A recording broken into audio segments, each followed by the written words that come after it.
You want Philly? Yeah, let's do it. Philly special. Ready? Here we go. Tonight!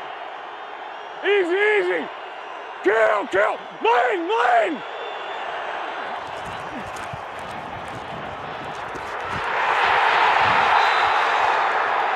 Let's go! Let's go! You like this? I was feeling it right there. I know. Awesome. Play, baby. And time runs out. This is the end of the game. And for the Philadelphia Eagles, the long drought is over. Finally.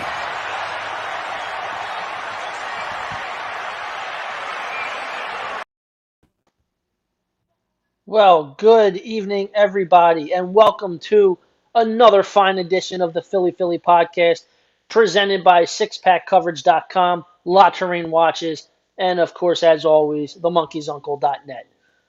Tonight's episode is going to be a reflection of 4 years ago, just a few days ago, actually, the Eagles' very first Super Bowl victory at Super Bowl 52 against the now retired Tom Brady and his then team, the New England Patriots. So with me, as always, is Chris Lahiff. And Chris, happy Super Bowl anniversary. Yeah, we're a couple days late. That's okay. We were just drunk. We're still partying. Yeah, 4 years later. And you have to drink 4 years later, considering what this franchise has been through the last two seasons. Every anniversary that comes up of this first Super Bowl, I'm getting lit. I'm okay with it. Good. To know. February 4th, 2018, we all know where we were. We all know what we were doing when that last pass dropped. We cried. I know I did. I have no shame in my game. Me neither. I cried like a little kid. My wife cried. But it's a reflection of what we dealt with,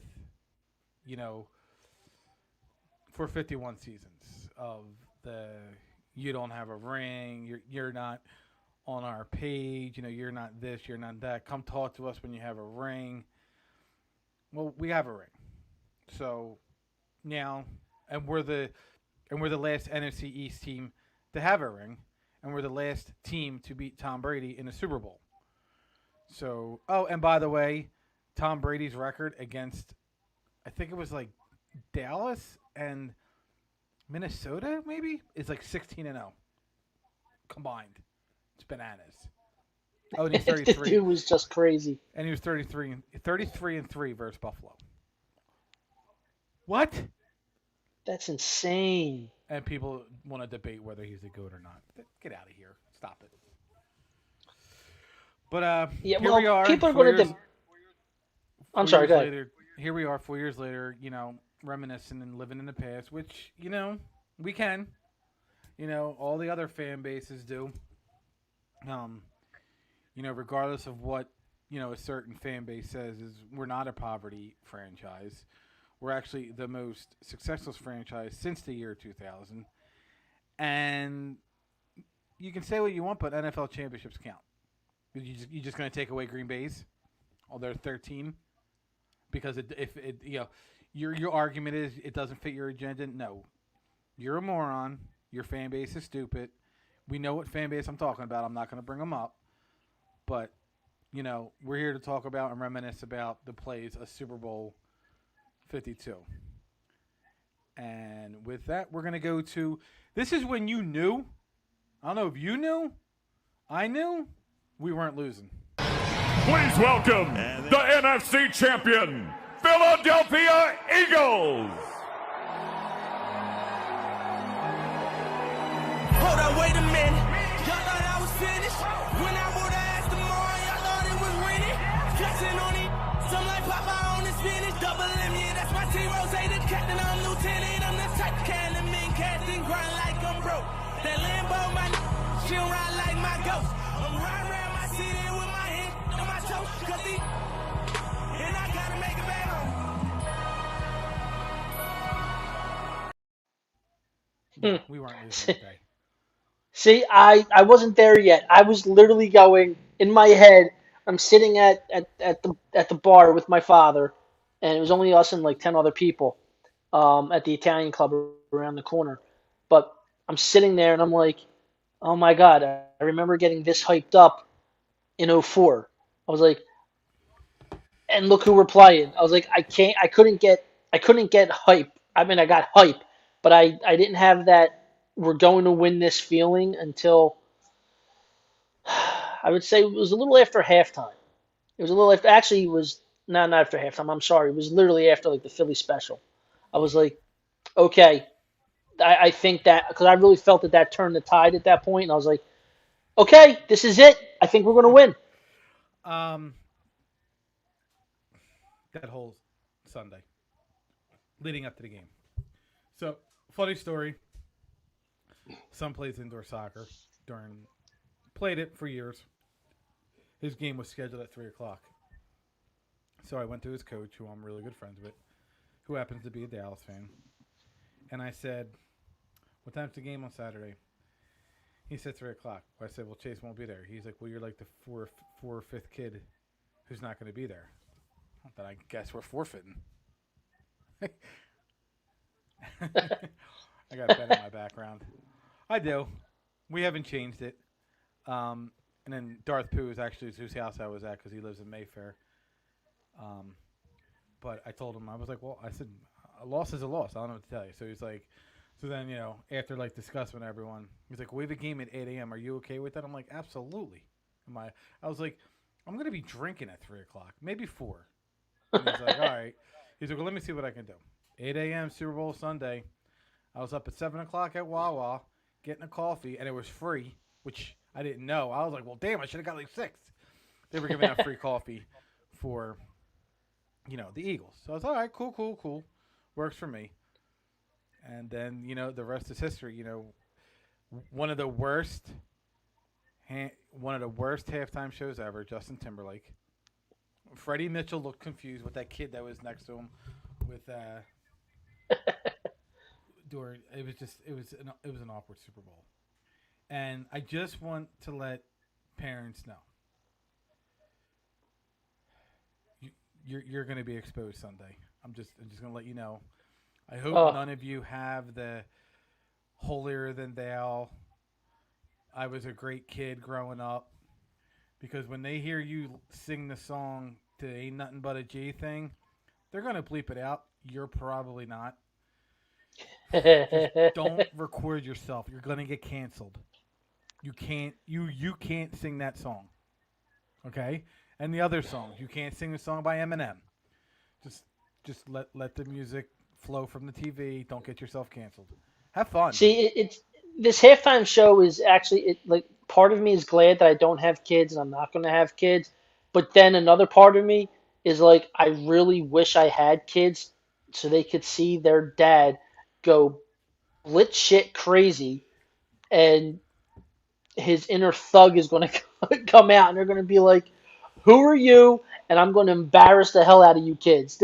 It's like wherever we're going to be, you're going to be embarrassed. I'm the But whitest dude you'll ever see, and they're not going to know what's going to hit them. oh They're my not. gosh, yeah, I've I literally have been listening to like a lot of Eminem, a lot of Dre, and a lot of Snoop, like getting ready for the halftime show. The freaking halftime show I'm getting ready for. It's insane. So Like I'm so stoked for the halftime show. so this is kind of when I was very confident that the Eagles were going to win the Super Bowl. First down from the 11. LeGarrette Blunt. Touchdown. Just bowled his way. Just ran over in Zendejo. And I was like, Yeah, that really game, like and that was the number it's one defense. yeah.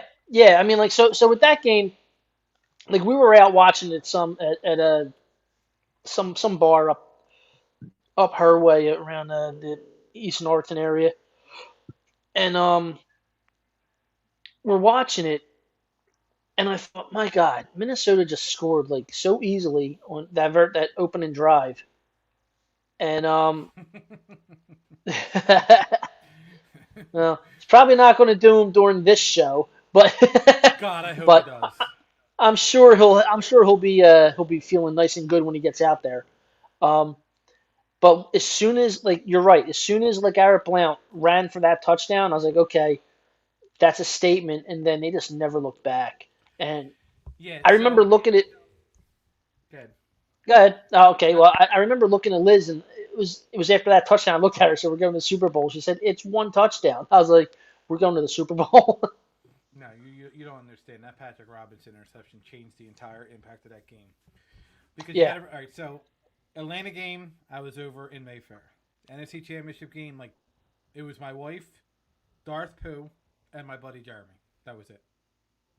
That was it at my house for the NFC Championship game. I was like, whatever. So they scored that touchdown with ease, and I'm like, this is. I was like, well, it was a fun season. And then got to remember, Eagles came out. They were 3 and out. They went three and out, and then they were driving somewhat, and boom, interception happens, 50-yard touchdown, and it was all hmm curtains from there. Curtains. Yeah, it literally was. I mean, I couldn't stop. Like the rest of that game, I was just sitting. I was giddy the whole game. Like I remember her saying to me, like, "You have this shit-eating grin on your face."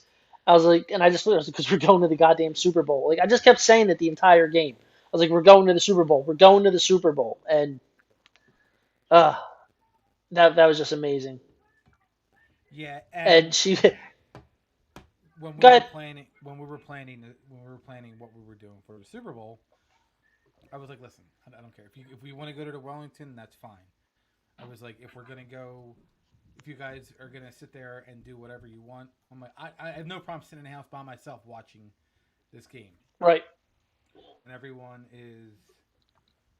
And everyone was. I hear you, Patty. I didn't move from the chair other than use the bathroom break during commercials, and I drank Bud Light. Only time in my life I drank Bud Light because a customer gave it to me. It was like dilly dilly.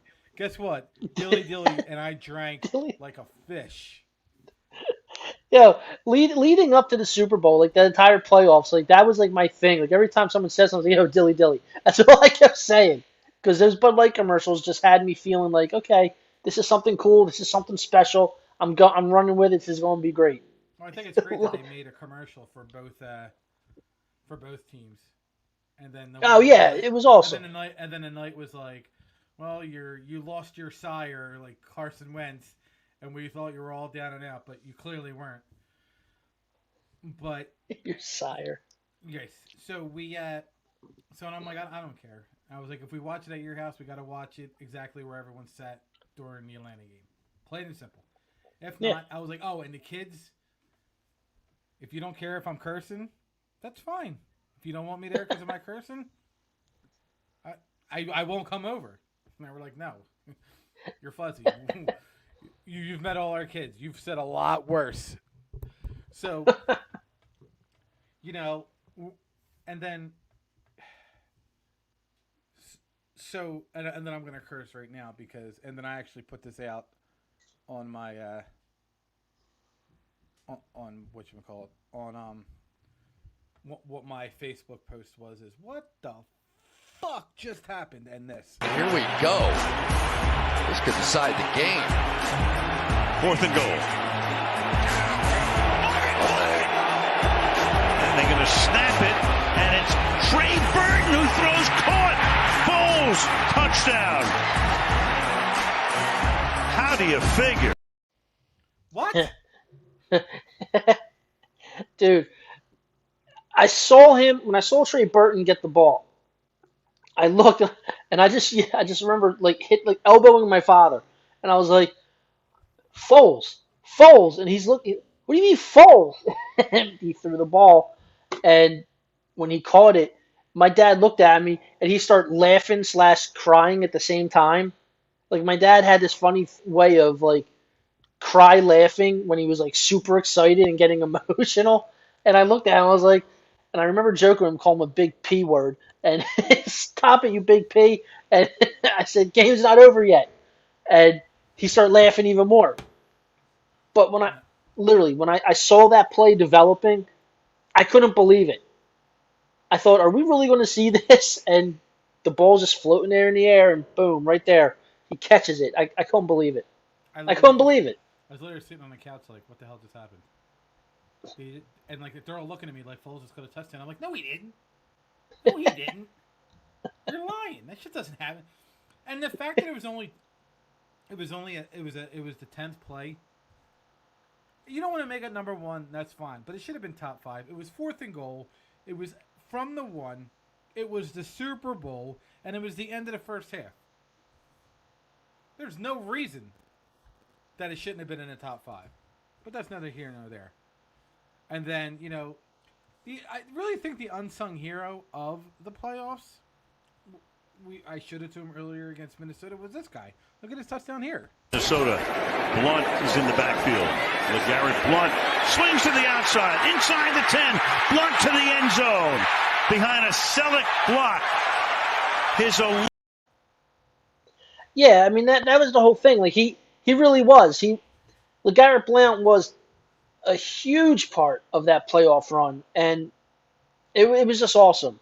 Like, he complimented him and Jay Ajayi complimented each other so well out of that backfield. I mean, they really did. It was just it literally became magic during the playoffs. Like watching this team play. This guy right here, I'm going to show highlights from the season.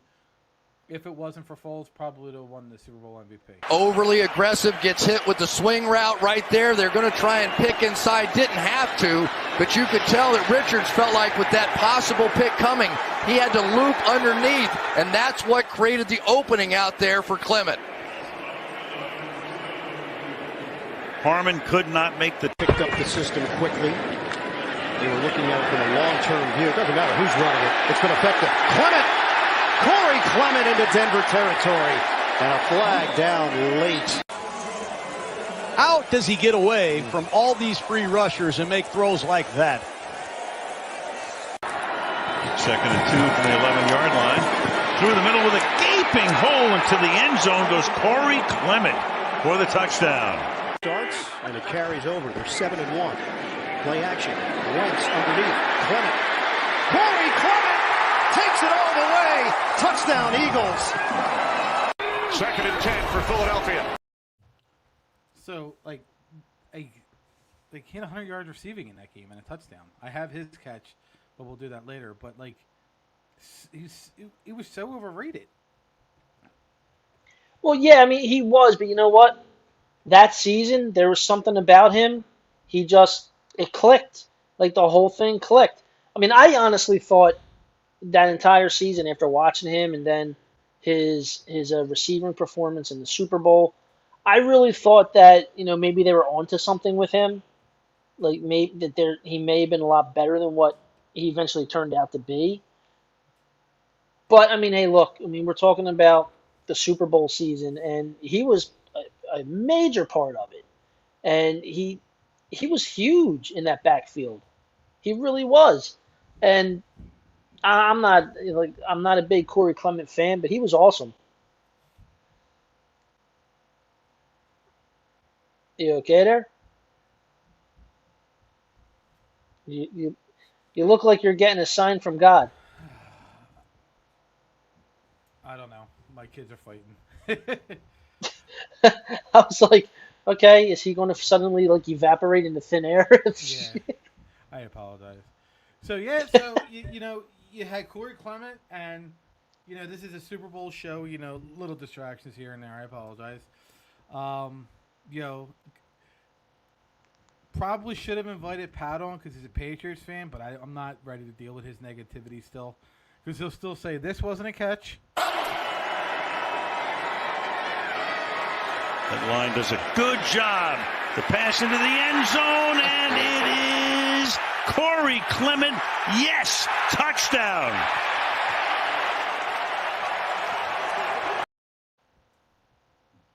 And he'll say this isn't a catch. And I don't understand his argument on this one.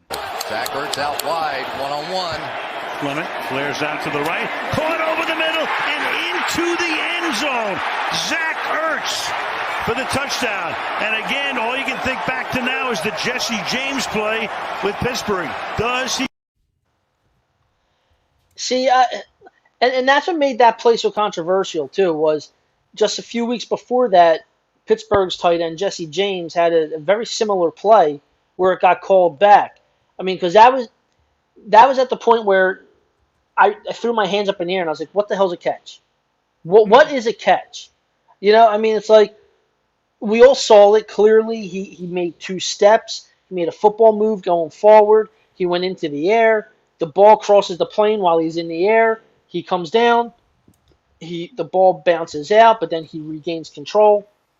I mean, there was people trying to tell me that because the ball bounced out, that it was not a touchdown. I was like, well, no, the ball bounced out, meaning that would be a fumble, and he recovered his own fumble. So yes, it would be a touchdown.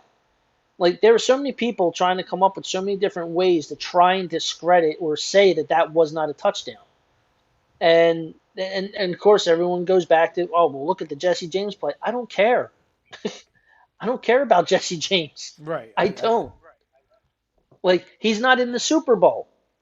So this is what happened in the Super Bowl. And they called it a touchdown, which I said from the beginning it was, because he had 2 steps and he was in the air. 5 steps. Like, what else? Actually, yeah, it was actually 5. It was 5. I'm sorry. Play Patriots fans and anybody who hates the Eagles. Hold on, let's watch it again. Zach Ertz out wide, one-on-one. Clement flares out to the right, caught over the middle and into the 4 steps. Four steps. Yeah, and what do they normally say? Like 2 steps and moving upfield with the ball is considered a football move. So, okay, he had 4 steps and he was flying through the air. I don't know what to tell you. And he crossed the plane. Like right there, that would be good for with the Superman sound theme song playing. Right. But then you have that. You figure the second half they came out on fire. New England did. They looked unstoppable. Well, that turned into the Tom Brady and Gronkowski show. Is what that turned into. Yeah, because you had this. Let me see if I can pull this up. This will be a YouTube video. But yeah, it was just bad. Hold on. Technical difficulties? Oh, always technical difficulties. Never. It's never easy. Here you go. First down to the end zone. Caught. Touchdown. Brady lost one for Gronkowski. Reaching for it. Touchdown. They look unstoppable right now. We'll go back to that video, because that video gets me every time. Like the next. The next, we'll play it, but the next 3 minutes, the next 2 minutes, it's like the sigh of relief when Jake Elliott hits the field goal, when the fumble happens, and the field goal, and it's just like, oh my God, what is this? Is this for real? it's like I need a drink. I need a drink. Yeah, I mean that game really had some great ups and downs in it, and back and forth. I mean, it kept you on the edge of your seat. It really did. He threw for 500 yards. And then people sit there and say, well, but he threw for 500 yards and he had the fumble, but he still had a better game than Nick Foles. I'm like, did he? I'm like, because he had a turnover on downs, and that's just as big as a play as a turnover. Like when you go for it on 4th and you don't get it, that's huge. And when you drop a wide open pass, Tom Brady was wide open. He wouldn't have scored because Malcolm Jenkins is right there. But it was. I don't know what else you want. It was crazy. If he caught that would have been a momentum changer for that game. Mm-hmm. It would have been. Defense made plays when it had, though. Brandon Cooks had that catch on like 3rd and 5 and ran right into a power bomb. Yeah. And then he got knocked off. Like a couple series later, got knocked out. Oh, he got destroyed. That dude woke up a ram. I mean, when he hit him, he evaporated. That's how bad he got hit. He pulled a Thanos. And Jesus Christ. Yeah, I mean, you had a Patriots fan saying it was a dirty hit. I'm like, how is it a dirty hit? It wasn't a dirty hit. He turned around. He was running around. He ran into a hit. You know. Yeah. It's a shame he got knocked into the next week, and he was wondering when the Super Bowl started. But that's not his fault. So. Yeah, that's Yeah, there were so many things that happened in that game that people were just hating on the Eagles for. Like, people were just hating on them for being there in the first place. They didn't want them there. They no way, if they win, they're not my Super Bowl champions. I remember that was a good one that people were saying. I'm like, okay, good, they're not. I don't Do you care. root for them? No, you don't. I don't care if they're not your like, I don't care. But yeah, man, just even thinking about it now, it's like talking about it. It's just I love going back and seeing all the different the plays that you're showing and everything, and it's just amazing. It just gets me thinking about like fun stuff. Yeah. So, but it's just it's, and then obviously this happened. Uh-oh. Brady gets hit. The ball is out, and Philadelphia has it. And then I'm gonna share this one because I gotta keep sharing.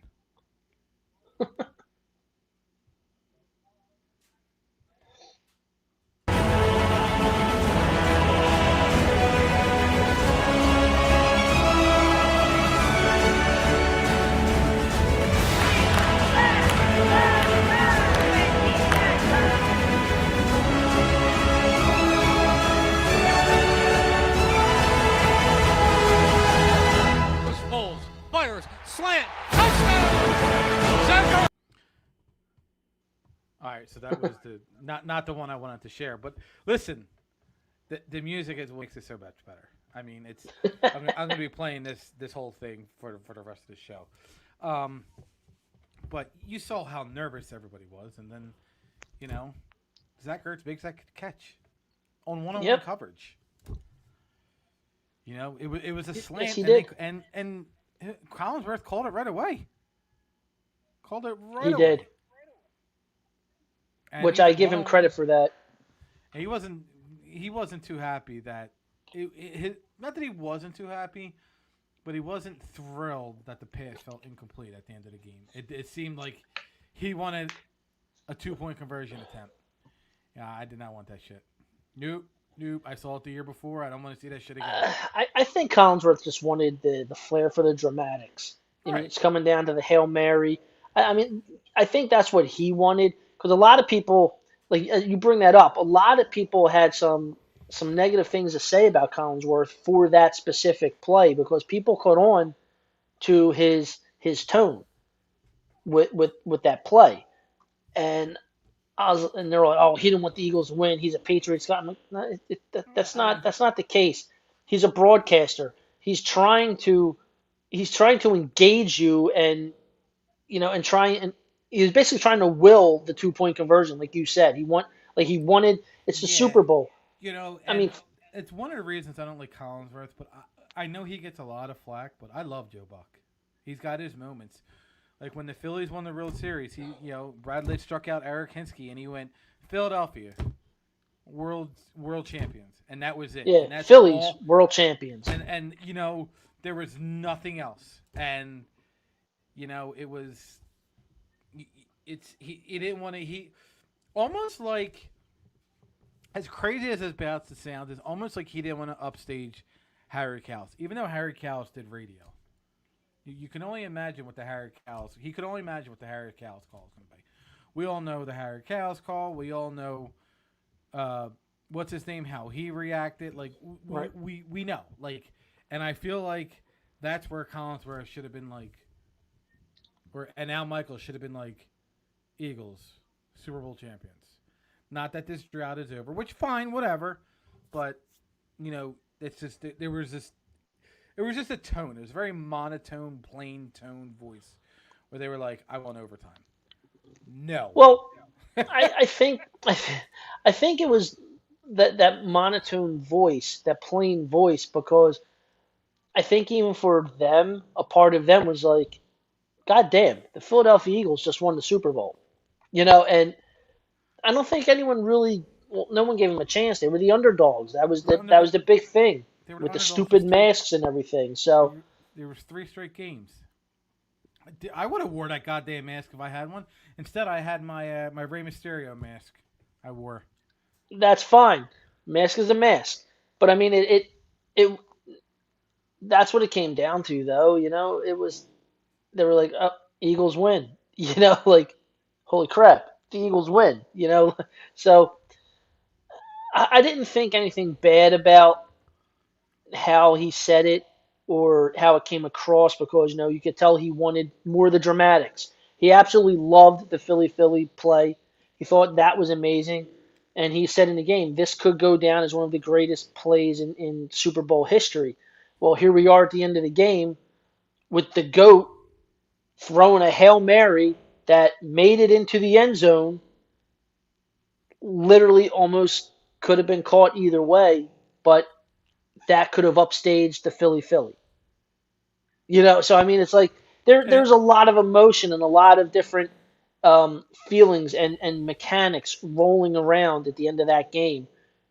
So, and again, he's a broadcaster.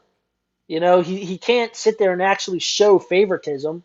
No. Well, they're not supposed to. Let's put it that way. While they're And, calling the games. and think about this, and that Hail Mary almost didn't happen. If Ronald Darby picks it off, it's a pick six. And Yeah. There's no flair for their dramatics. There's nothing. Yeah, no, there's absolutely, yeah, you're right. There'd be absolutely nothing. So it's, I don't know. But like we were saying about the comparisons with Buck and Collinsworth, it's just people forget that these guys are broadcasters. It's one thing to hear guys like Skip Bayless, constantly going down on the Star in Dallas. It's one thing to hear him on his show Undisputed with Shannon Sharp, talking like that. He doesn't have to be down the middle. He it's his show. He can say whatever he wants. But when you're broadcasting a Super Bowl or a Stanley Cup playoffs or Major League Baseball, whatever it is, it's the raw emotion of what's going on. So how does he do this Sunday?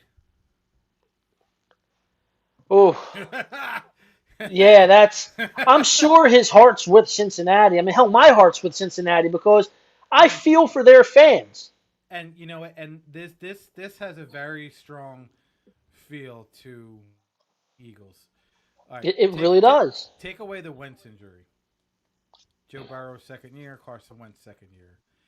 You just there's something there.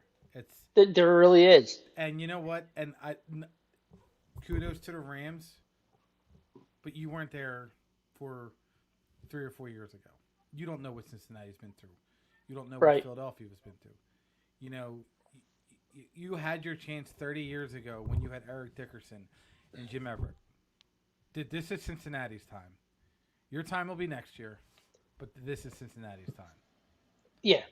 So. Yeah, I agree with that 100%. So like I said, my heart's with Cincinnati.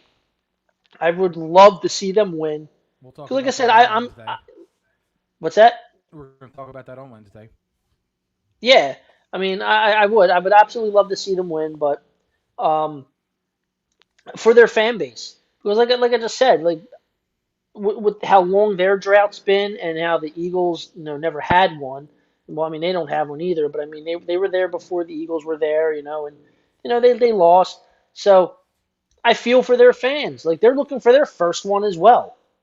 So, like I said, my heart's going to be with them, but we'll get into that with the other show. So that's all I'm going to say about it. But Collinsworth, oh, you know he's going to have to try and play it down the middle, and it's going to be tough, especially if they're like winning the game or about to win the game. It's going to be almost damn near impossible for that man to hold it back and be partial on this. So let me share more of the video. So I'll go after. I think this would be the fumble we're gonna go with. Okay.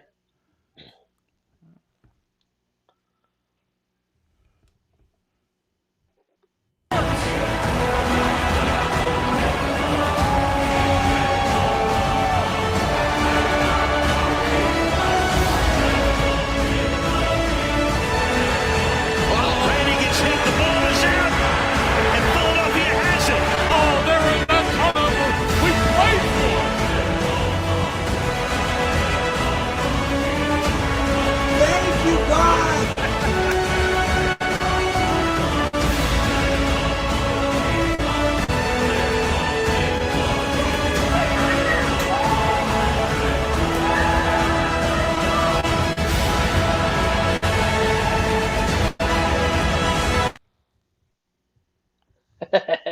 That kid, thank you, God. I love it every time.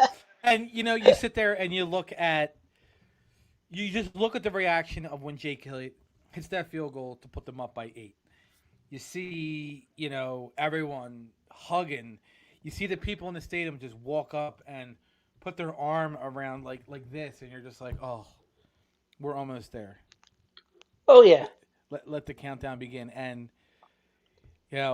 when we end the show, I'm going to end the show. I think there's 2 minutes. Yeah, it'll be a minute left with what the video is going to be playing. But here we are 4 years later.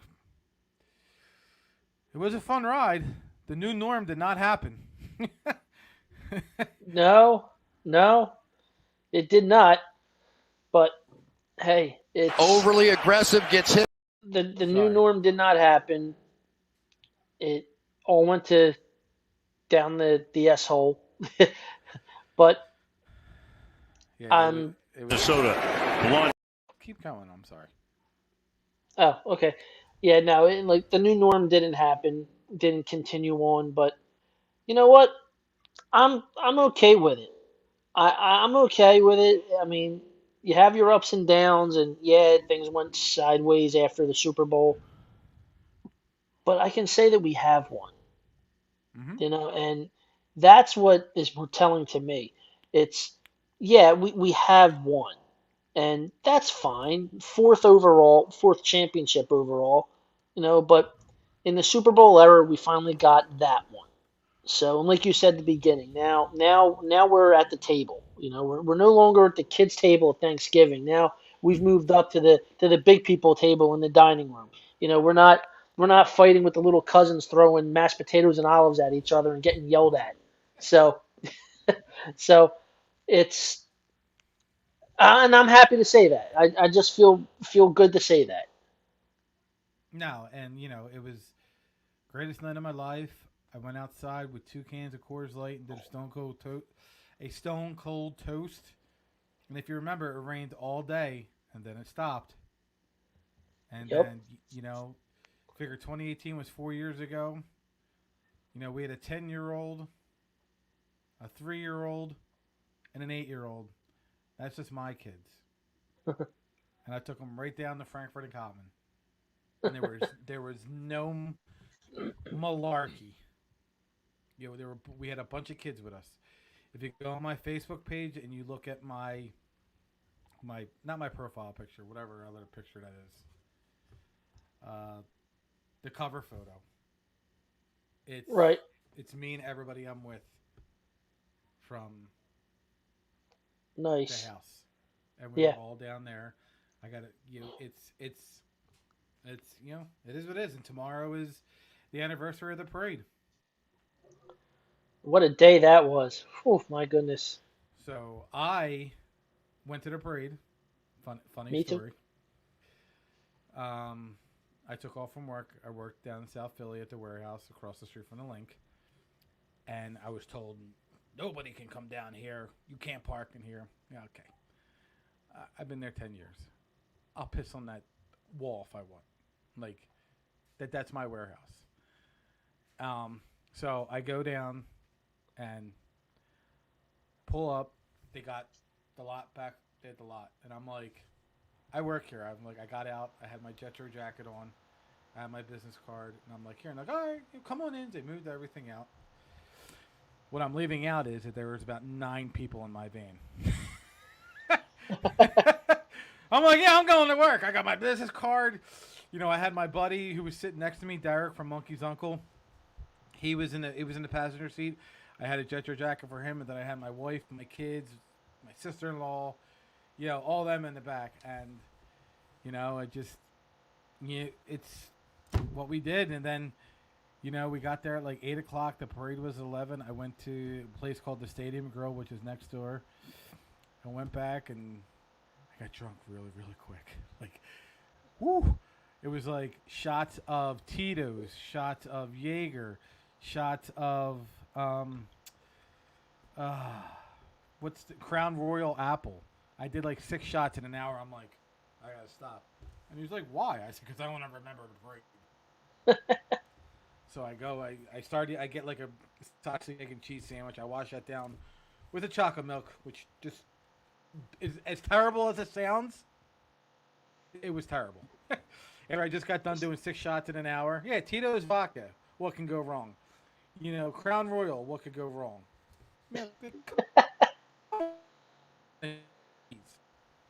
Woo. That's funny. And then, me and my buddy. I'm sorry. No. Go ahead. Finish. No, and then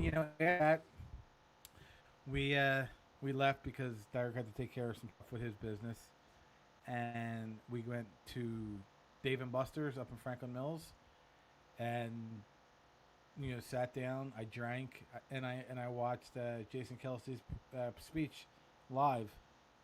I was like, oh, this isn't gonna end well. He got up there. I was like, he's been drinking all morning. He might drop an F-bomb. Yeah, well, he dropped some shit. He dropped some that day. Yeah, that's got to go down as one of the greatest Super Bowl parade speeches ever. I mean, I loved when he was like going down the list of every single something that someone said about a player on the team. And he's like, Lane Johnson can't lay off the juice. I'm like, oh my God. I was like, did he really just say that? I was like, oh, that's the best thing I've ever seen. Corey Clemens Corey Clemens too small. Jason Peters can't stay healthy. Doug Peterson can't coach. Carson Wentz went to a Division I, Division II college. Nick Foles don't got it. It's the whole team. But yeah, when he definitely hit the Lane Johnson juice, I almost spit my drink out at the bar. Dude. Yeah, that. Oh, shit. He said that out loud. Like, and Lane Johnson had the biggest smile on his face too. Like he didn't care. He didn't care. Lane Johnson probably drank like 3 cases of beer before they even got into the parking lot. Oh, his give a F level was at like a 4. Oh, that was all of them. The look on his face when Kelsey said that reminded me of Jason Worth when Chase Utley, when he just stood up and I was like, boom. I said that was his Jason Worth moment right there with Chase Utley just saying the world effing champions. I was like, there it is. I was like, with the 2 big red fists. That's all I remember seeing. Yeah. He was so hammered that day too, Jason Worth. Oh my God, yeah. That was great. So that was awesome. Join us tomorrow. Wednesday. Around 9 o'clock. For a Super Bowl show preview. Our picks and what we expect. And we'll probably have Pat on, probably around 9:30. And we'll have our picks. Cheers. I don't have a beer because I'm tired. Although one day. Well, I have a water, so I'll say cheers to the Eagles. Cheers, and I will end it with the last minute of this video. Goodbye, everyone. Thank you for tuning in.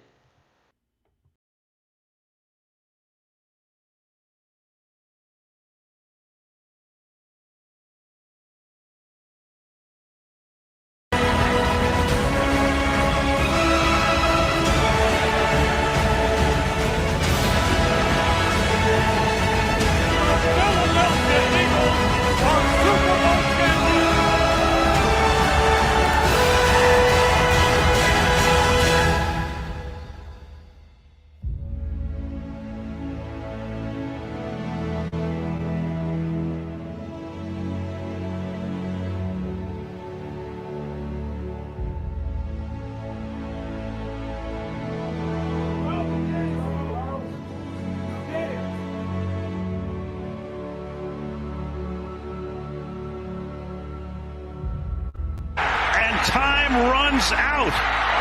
This is the end of the game. And for the Philadelphia Eagles,